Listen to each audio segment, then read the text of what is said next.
Hey everyone, welcome back to the channel. Your not so human boy is back. Yippee.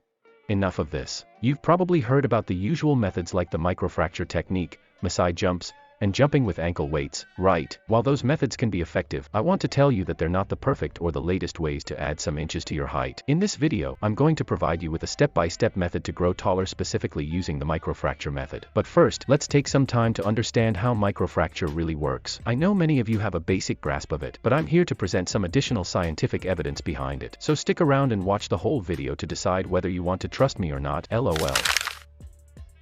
The microfracture method involves creating tiny cracks, or microcracks, in your tibia bone, which is the bone located in the lower part of your leg. This process is all about bone adaptation, and it's based on what's called Wolff's Law. Wolff's Law states that bones will adapt to the stresses that are placed on them, which is where the idea of microfracture comes into play. Now, while this information is accurate, it's the basic knowledge that many content creators toss around. What I plan to do is provide you with more profound insights into why this method actually works.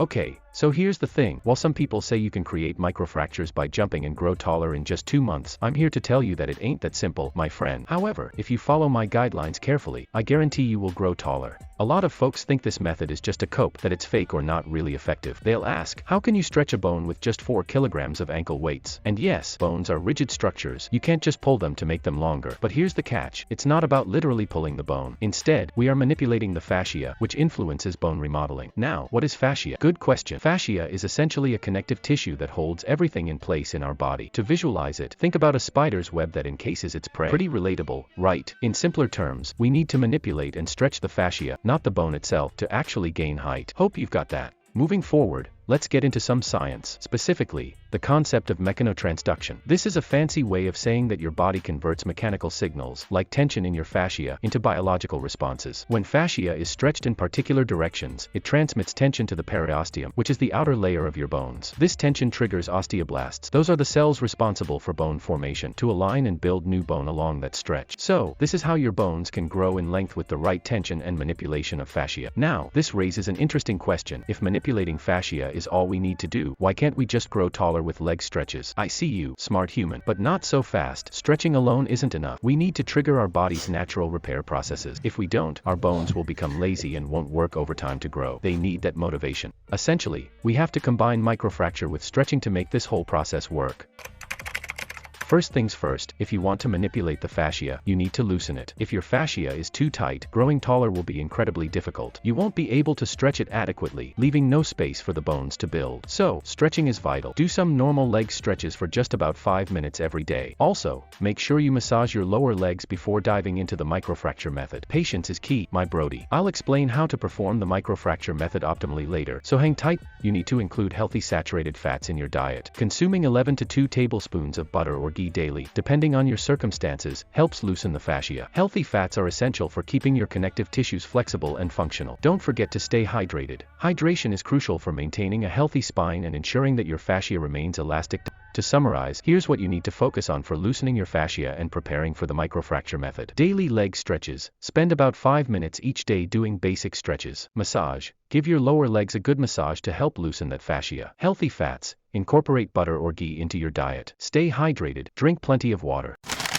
Now that you've followed all my tips for loosening the fascia, you're ready to dive into the exciting world of the microfracture method. Let's talk about how to create those necessary fractures, but listen closely. This is a crucial step. Before you start jumping or doing anything advanced, you need to break the periosteum, which is the layer that covers the bone. According to several studies, breaking this layer can lead to increased tensile load, promoting bone growth in the process. The idea is that when the periosteum is stimulated, the cambium cells beneath can expand, helping to increase bone length over time. So, how exactly do you stimulate the periosteum? Instead, you'll be creating tiny stimulations on the periosteum layer. Here's how you do that. Gently tap on your tibia. But hold up, don't go berserk. You just want to apply light taps to simulate the bone. Here's what you need to do. 1. Tap 10 times on your upper tibia. 2. Tap 10 times on your lower tibia. 3. Tap 10 times on the middle of the tibia. These light taps will suffice to stimulate the area, getting your fascia ready for what's to come. Now that your fascia is loose and your bone is ready, it's time to jump and create those tiny cracks.